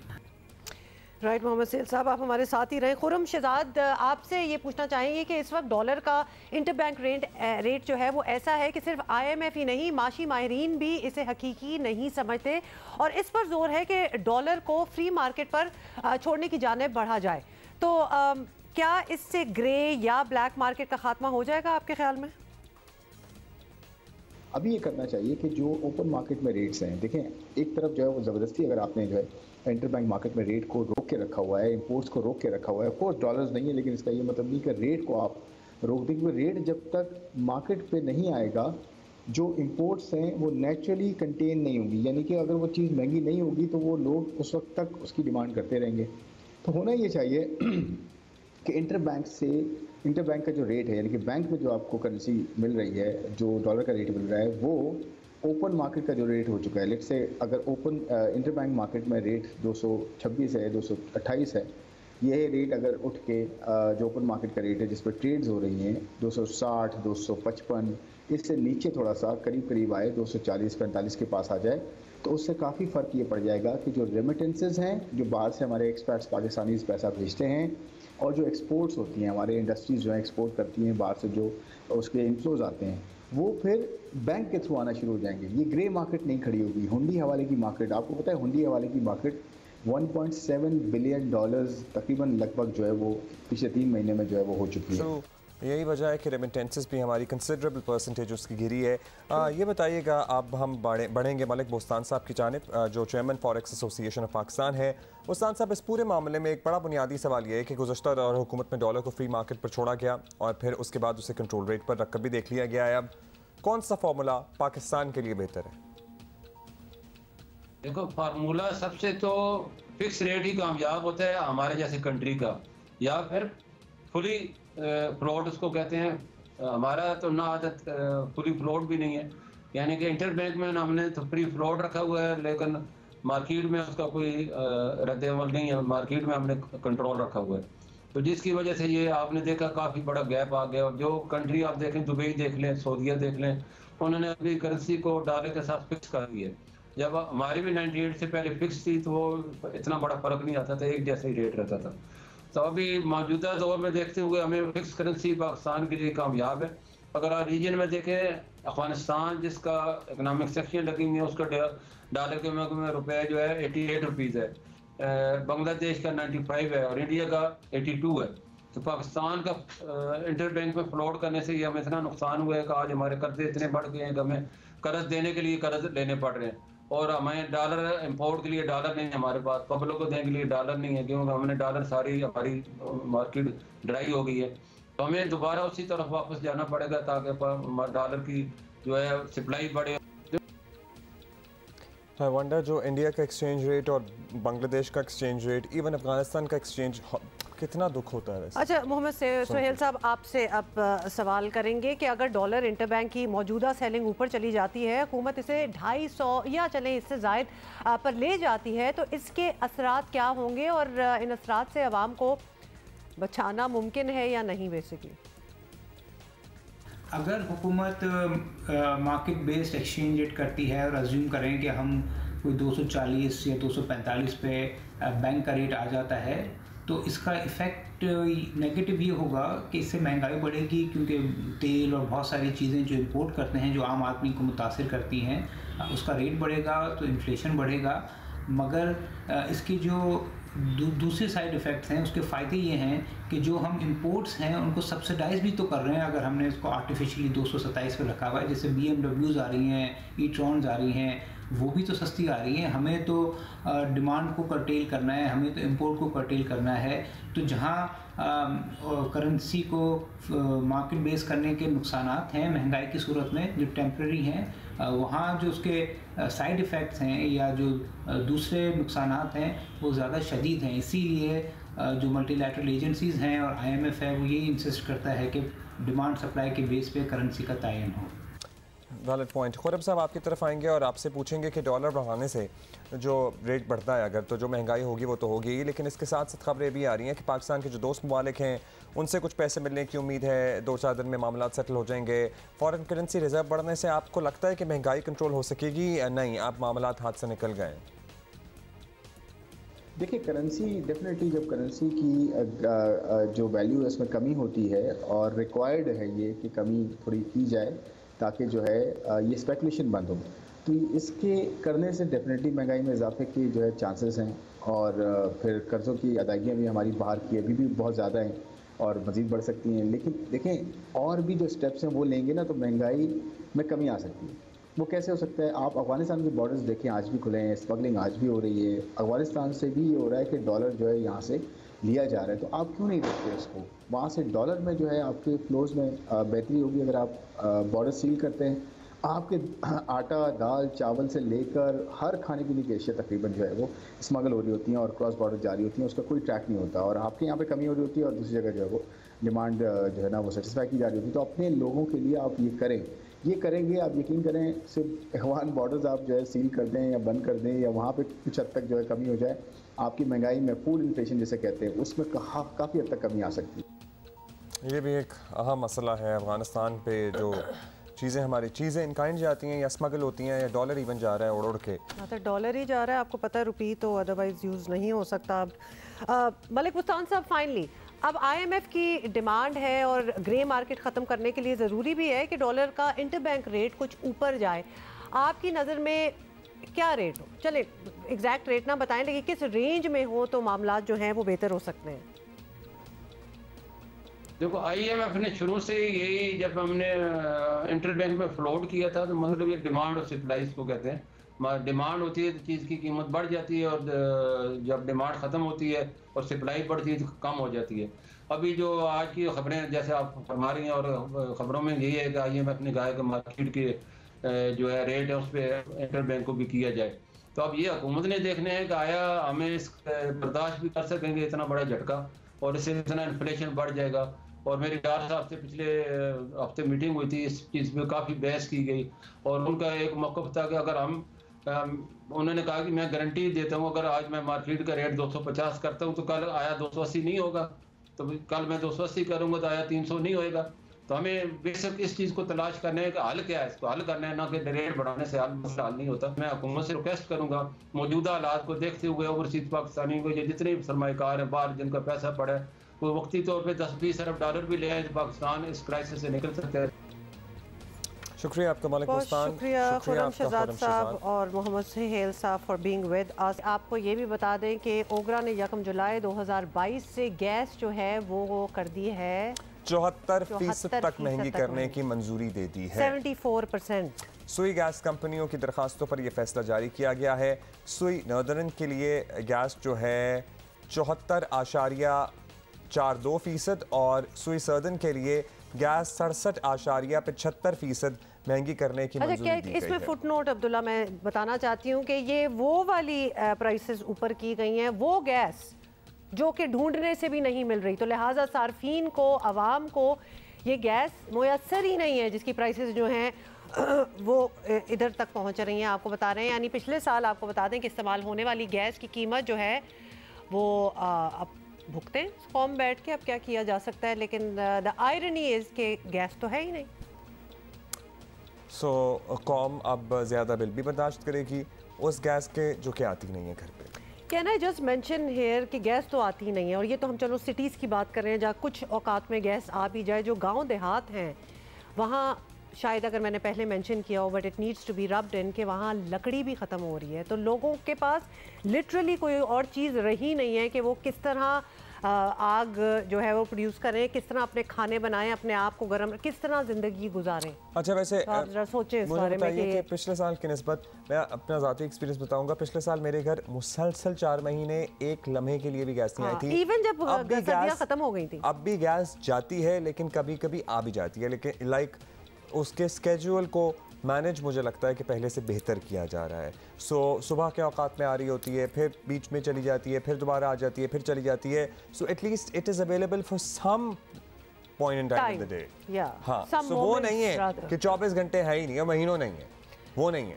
लेकिन चले फिर भी अगर हम अपनी बात करें तो maybe we can not give a right example of the entire country, because फिर भी कुछ जगह होती हैं उनमें आई जाती है। लिख के कि आपके यहाँ क्या ऐसा ही है? कुछ हमारे दोस्त हैं जिनके घर में बिल्कुल सिरे से किसी भी वक्त आई नहीं रही है गैस, लेकिन कुछ दोस्त हैं जिनके यहाँ कुछ औकात में मैसर भी है। Please tweet us, write to us and let us no.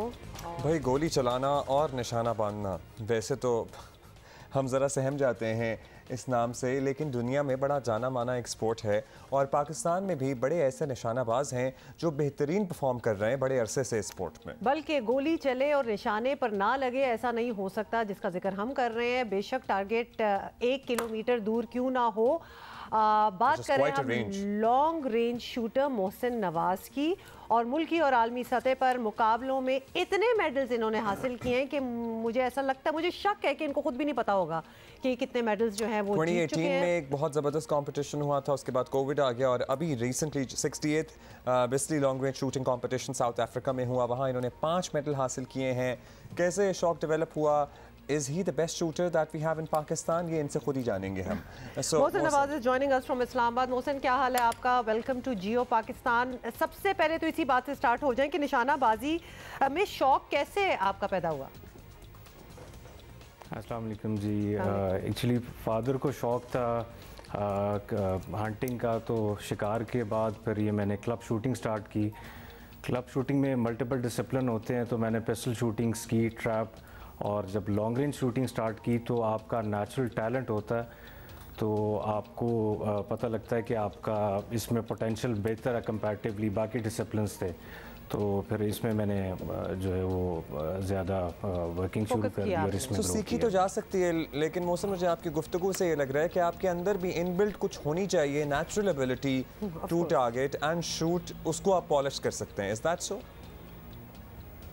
It's very natural कि जब आपका जो नेचुरल टैलेंट होता है आपको खुद से एक्सप्लोर करना होता है कि आप किस नेचुरली किस स्पोर्ट में ज़्यादा बेहतर तरीके से परफॉर्म कर रहे हैं, तो आपको खुद से ये चीज़ें एक्सप्लोर करनी होती हैं। अब मेरे जहन में बड़े वियर्ड आइडियाज़ आ रहे हैं कि अगर किसी लड़के को या लड़की को ये जानना हो कि उसमें नेचुरली निशाने लगाने का टैलेंट है तो वो क्या एक्सरसाइजेस करेगा या कहाँ उसका निशाना बैठेगा तो उसे लगेगा कि हाँ मैं ये करूँगा। लेकिन मोहसिन, यू विल एग्री कि इंटरेस्ट भी उन्हीं लोगों का डेवलप होता होगा जिनका एक्सपोजर हो। तो अब आप चूंकि अपने वालिद साहब के साथ हंटिंग करते थे, तो ऑब्वियसली यू डिस्कवर्ड दैट, या मे बी योर वालिद साहब discovered that talent in you, right? अगर किसी का एक्सपोजर ना हो तो उसको तो नहीं पता चलेगा। जैसे मैंने पहले बताया कि इसमें नॉर्मली तो बहुत सारे लोगों को इसका शौक़ होता है। अनफॉर्चुनेटली पाकिस्तान में इसकी कम फैसिलिटीज़ हैं। इस्लामाबाद में गन एंड कंट्री क्लब है, लाहौर में लाहौर गैरिजन शूटिंग गैलरी है, तो जितनी शूटिंग फैसिलिटी ज़्यादा होंगी, ओवरऑल वर्ल्ड वाइड एक प्रैक्टिस है कि आप जितनी भी कॉलेज यूनिवर्सिटीज़ हैं उनमें शूटिंग की फैसिलिटीज़ हैं और शूटिंग टीम्स बनी हुई हैं यूनिवर्सिटीज़ की पूरी दुनिया में। और अगर आपका नेचुरल टैलेंट या कोई भी आप शूटिंग अच्छी करते हैं तो आप नेशनल लेवल पे खेलते हैं, और अगर आप बेहतर कर रहे हैं तो फिर आप इंटरनेशनली पार्टिसिपेट करते हैं। वर्ल्ड वाइड यही प्रैक्टिस है। वर्ल्ड वाइड है, लेकिन हमारे यहाँ इतनी इसे नहीं है इस सिलसिले में लोगों को आगाही है। But then again we have a champion amongst us, तो ये भी बहुत बड़ी बात है। मोहसिन, ये ज़रूर बताइएगा कि what makes one a good shooter और अ मार्क्समैन, मतलब क्या क्वालिटीज़ होनी चाहिए उसमें? इसमें बहुत सारी चीज़ें हैं। जनरली तो आपकी फिटनेस है, आपकी कार्डियोवैस्कुलर वर्कआउट है, आपकी रेस्टिंग हार्ट रेट कम होनी चाहिए, आपका फोकस है वो बहुत अच्छा होना चाहिए, और ओवरऑल आपका फिटनेस जो है वो बहुत ज़रूरी है इसके अंदर। आप तो जिस तरह और स्पोर्ट्स में आपको एक्सरसाइज के ज़रिए अपने आप को मेंटेन करना पड़ता है, इस स्पोर्ट्स में भी आपको अपना वेट मैनेजमेंट, खाना पीना, सोना जागना, ये सब कुछ देखना पड़ता है? डेफिनेटली, क्योंकि ये स्पोर्ट्स एक ऐसी है जिसमें आपने तो ट्रिगर पुल करना है, तो इसमें होता ये है कि आप प्रैक्टिस कर रहे हैं, जब आप मैच में होते हैं तो मैच प्रेशर होता है। मैच प्रेशर साइकोलॉजिकली ये चीज़ें बहुत अफेक्ट करती हैं आपको। अगर आपकी इट्स वेरी नेचुरल कि जब आप कोई चीज़ परफॉर्म कर रहे हैं तो आपकी एंजाइटी ट्रिगर हो सकती है। आप जब एंजाइटी ट्रिगर होगी तो आपका हार्ट रेट ऊपर जाएगा। जब हार्ट रेट ऊपर जाएगा तो आपकी वो शूटिंग इफेक्ट हो सकती है, उसके लिए आपकी नर्व्स आपको बहुत ज़्यादा स्ट्रॉन्ग चाहिए। कितनी आपने इंटरेस्टिंग हमें बातें बताई और हैं। बिल्कुल एक्चुअली समझ भी आ गई कि किस तरह, वरना लिटरली एंड इफेक्ट यही होगा अगर ये सब कुछ ना हुआ कि आपके हाथ ही हिलना स्टार्ट हो जाएंगे। तो you need to be very prepared for it. What is the farthest you have shot जिसमें आपने निशाने पे, टारगेट पे भी हिट किया है? मतलब एक हमें distance wise 1 kilometre also sounds huge to us. तो क्या व्हाट्स द एक्चुअली इसमें मल्टीपल बहुत सारे लॉन्ग रेंज में डिस्टेंस होते हैं, डिसिप्लिन होते हैं। लॉन्ग रेंज में 1000 मीटर तक होता है, उसके बाद फिर ELR आता है, दैट इज़ 1800 मीटर्स, जिसको किंग ऑफ 1 माइल कहते हैं। फिर 1800 मीटर से 3000 मीटर तक होता है, जिसको किंग ऑफ 2 माइल्स कहते हैं। तो मैंने अभी रिसेंटली साउथ अफ्रीका में किंग ऑफ 2 माइल का भी कंपटीशन खेला, जो कि I was at 8th position, और वो मेरे लिए एक पहला एक्सपोजर था। और मैं अभी इस साल उसकी वर्ल्ड चैंपियनशिप के लिए भी जाऊंगा। चलें, आप उसमें पहली दफा ये बताइएगा तो आप आगे तो उस पे जीती जाएंगे। जो वेपनरी होती है, इस्तेमाल जो होती है, वो आपकी अपनी होती है या मिलती है आपको कंपटीशन वालों की तरफ से? जी डेफिनेटली ये आप खुद से ही मैनेज करते हैं, और इसमें आप अपने जितने भी वेपन होते हैं उसको कस्टमाइज़ करवाते हैं अकॉर्डिंग टू डिसिप्लिन। अगर आप लॉन्ग रेंज कर रहे हैं उसमें भी मल्टीपल डिसिप्लिन है, तो आप उसको customise according to weight limit जो जिस डिसिप्लिन की होती है उसके अकॉर्डिंगली आप उसको with in weight limit customise करें। आप इसको एक महंगा स्पोर्ट कंसिडर करेंगे? कंपैरेटिवली एक्सपेंसिव स्पोर्ट है कि इसके जो इक्विपमेंट हैं, जो कंपोनेंट्स हैं, वो पाकिस्तान में अवेलेबल नहीं होते, आपको इंपोर्ट करने पड़ते हैं। तो डेफिनेटली अगर आप कंपेयर करें तो ये एक्सपेंसिव स्पोर्ट है। बहुत शुक्रिया आपका Mohsin, and congratulations for doing so well and good luck for the future competitions. Best of luck. अच्छा, बड़ी खुशी होती है हमें, नए नए स्पोर्ट्स भी हम भी सीख रहे होते हैं आप लोगों के साथ ही, और आपको भी दिखाते हैं। कि मेरे में भी नेचुरल टैलेंट था। मुझे मैं ये मोहसिन से बात करते हुए लग रहा था कि आई एम सॉरी कुछ और कहने लगी थी, लेकिन मुझे लगता है कि मैं शूट कर सकती हूँ। You're a shooter, you're a hunter आप कहने लगी। नहीं, किलर कहने लगी थी, but I don't want to say that. मुझे लगता है कि मेरे में नेचुरल टैलेंट था। वो मरी में एक दफ़ा हम गए थे, और वो जो गुब्बारे लेके एक बोट पे खड़े होते हैं, और मेरे शायद एक मिस हुआ हो, लेकिन कभी तवज्जो ही नहीं गई इस टैलेंट को पॉलिश करने की तरफ, ध्यान नहीं गया। लेकिन आपको पता है ना कि वहाँ भी एक होता है, वो जो उस राइफल के आगे जो पॉइंट होता है ना, वो उसको हिला देते होते हैं, वो टेढ़ा कर देते होते हैं। ये बड़ी पुरानी ट्रिक है, और इसलिए पहला तो आप खुशी खुशी मार देते हैं, और फिर आप कहते हैं कि चलो जी आओ शूट करें, तो आपको सेटिंग में ही वो हिला देते हैं। ये क्या, ये तो ये बहुत होता है ये actually. Anyway, it's a long story when we discovered क्या जा रहा है, उनके तो गुब्बारे ही फट रहे हैं यार, ये कितना आठाने का गुब्बारा होता नहीं, तो एंड में नाम भी तो होता है, और दूसरा ये आप कब मरी गए हैं, मतलब ऐवी मरी की बातें हो रही हैं। और एक एक लफ्ज इसका मेरा ख्याल है हर शख्स इससे रिलेट कर सकता है, और इनकी आवाज़ ही इतनी खूबसूरत है, मतलब हर चीज़ एवरीथिंग जस्ट केम टुगेदर। आवाज़ भी खूबसूरत और शायरी भी बेइंतहा ज़बरदस्त। अच्छा, एक और जी जिस चीज़ पे हम बात करना चाहते हैं, बताएं आपको, और आपने नोटिस भी किया होगा कि लोग कह रहे हैं कि प्रो पाकिस्तान गवर्नमेंट आई है पहली दफ़ा अफगानिस्तान में। अभी हम नहीं जाएंगे ना, पहले हम डिटेल में बता दें कि मुल्क और बिलखसूस खैबर पख्तूनख्वा में दहशत गर्दों की वापसी ने इलाके का अमन व अमान दाव पर लगा दिया है, और अगवा बराए तावान समेत सिक्योरिटी एहलकारों पर हमले बढ़ते जा रहे हैं। नोटिस भी आपने किया होगा, बाजोड़ से लेकर जनूबी वजीरिस्तान तक अवाम जो है वो मुत्तहिद होकर दहशत गर्दों के खिलाफ भरपूर आवाज़ बुलंद कर रहे हैं, और पिछले दिनों सवात में भी दहशत गर्दी के खिलाफ अवामी सतह पर हज़ारों अफराद सड़कों पर आ गए थे, और वाना में कबायली अमायदीन, ताजर, तालिब इल्म समेत दीगर सियासी जमातों के कारकुन कई रोज़ से सरापा एहतजाज हैं। हुकूमत से एक ही मुतालबा है, दहशत गर्दों को दोबारा किसी सूरत सर उठाने की जगह न दी जाए, इजाज़त न दी जाए। अगवा बराए तावान टारगेट किलिंग के वाक़यात रोके जाएँ, मगर खैबर पख्तूनख्वा के वज़ीर आला सब कुछ जानते हुए भी अनजान बन रहे हैं। शायद he is certainly not interested. यही देख लेना क्या कहते हैं। केपी की असेंबली तालिबान को बत्ता दे रहे हैं, क्या ये दुरुस्त है? देखिए, ये जो इल्ज़ाम लगा रहे हैं उनसे पूछ ले, वो सबूत लाए तो हम छोड़ देंगे असेंबली को। ये तो वैसे हवा में वो बता रहे हैं, ये खुद लोग उनकी जो हुकूमत थी उनके क्या हालात थे, इंसर्जेंसी के क्या हालात थे, उनके क्या हालात थे। तो मेरे ख्याल में ये ब्लेम गेम नहीं होनी चाहिए, न किसी ने पैसे दिए हैं न कोई पैसे देगा। ये लोग अपने इलाकों में नहीं जा सकते और झूठ बोल रहे हैं यहाँ पे मीडिया के सामने। मतलब क्या हालात हैं सबको पता है। और इनके लीडर ये कहते हैं कि हम तो तालिबान को यहाँ आबाद करना चाहते थे और पहली अफगानिस्तान में गवर्नमेंट आई है जो प्रो पाकिस्तान है। कैन यू इमेजिन, मतलब इस वक्त एज इफ की नजर ये नहीं आ बातें रहा याद रखिएगा वैसे कि ये लोग खिताब तालिबान को पाकिस्तान में आबाद करने के प्लान कर चुके थे। ये खिता अब मजीद किसी खून खराबे का मुतहम्मिल नहीं हो सकता। लेकिन आप देख ही रहे हैं आपके सामने कि इमरान खान का हाल देखें कि जो इस अहम तरीन कौमी सलामती के इशू को भी सियासी रंग में पेश कर रहे हैं। फॉरेन मिनिस्टर है, वो सारी दुनिया के चक्कर लगा रहा है। सबसे इंपॉर्टेंट तो अफगानिस्तान जाना चाहिए था उसको। अगर आपने इस वक्त उनके साथ ताल्लुकात खराब कर लिए तो ये मैं आपको बता दूं कि ये हमारे लिए अजाब बन जाएगी, ये war on terror. Foreign minister ने जाके अमेरिकनों को कहा कि जी हमें आपकी मदद चाहिए।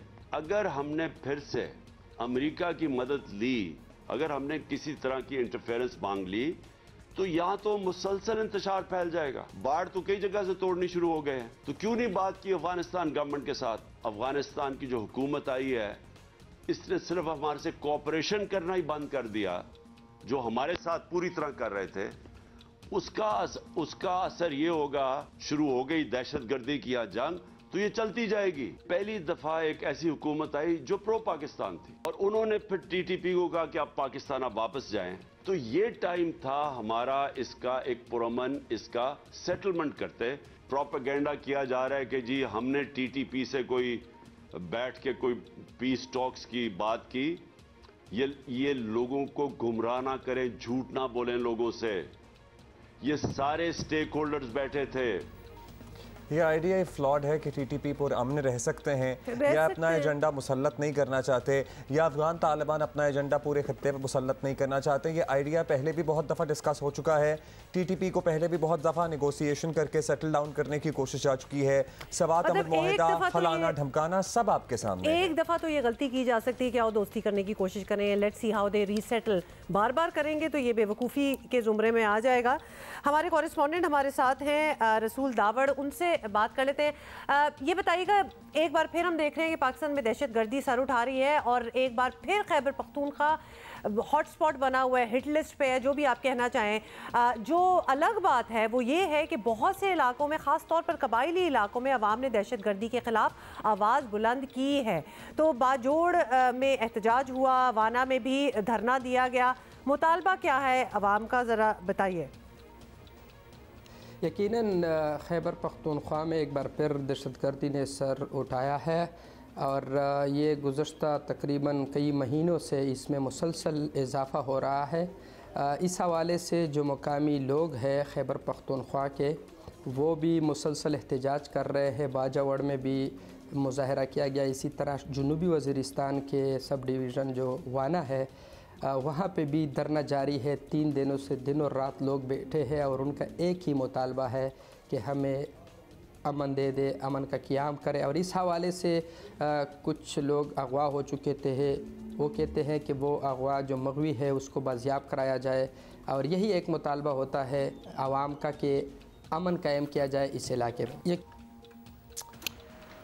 ऑलराइट, बहुत बहुत शुक्रिया। ये पता चल गया, अच्छी बात है कि लोग खुद एहतजाज करें कि ये नहीं चलेगा अब हमारे यहाँ, हमने बहुत ज़्यादा ऐसी भी पहले ख़वातीन की तालीम पे पाबंदी लगाई गई है अफगानिस्तान में। उसके बाद ये था कि ख़वातीन मर्द डॉक्टरों को नहीं चेक करा सकती। तो जब ख़वातीन डॉक्टर नहीं बनेंगी तो ख़वातीन फिर मर जाएं क्या? डॉक्टर नहीं, मर ही जाए ना। ये मनसूबा बंदी हो रही है कि मरे, हो गया काम आपका। मतलब अजीबो गरीब किस्म की। चलो 5th ग्रेड तक, 5 जमात तक अब आप पढ़ा सकते हैं। 5 जमात तक तो डॉक्टर नहीं बन सकती ना औरतें। नहीं, बस अब आप कोई भी बन जाए। औरतों को डॉक्टर बनने के लिए पढ़ना पड़ेगा और मर्द डॉक्टर को औरतें चेक नहीं करा सकती। नहीं, तो फिर औरतें किसको चेक कराएंगी? वैसे क्यों पढ़ा रहे हैं, क्यों? ये भी कुछ मन तक समझ नहीं आई। बिल्कुल ही घर में बैठा दो, बिजनेस नहीं कर सकती। शॉप ओनर जो कि वहाँ ख़वातीन थी, खुद अपनी दुकानों पे खड़ी होती थी, वो अलाउड नहीं है। आप ब्यूटी पार्लर तो अस्तगफिरुल्लाह जिक्र ना कीजिएगा, beauty parlour ban, beauty parlours have been banned in Afghanistan.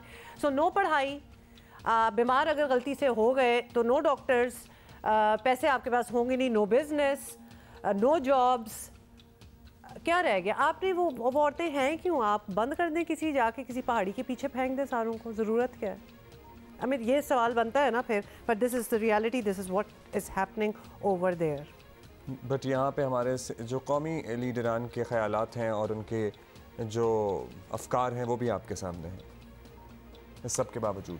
Okay जी, good luck to the Pakistani cricket team, because एक हम जीत चुके हैं ODI, आज दूसरा है, we are going to win this one as well. कल सेलिब्रेट करेंगे इंशाल्लाह।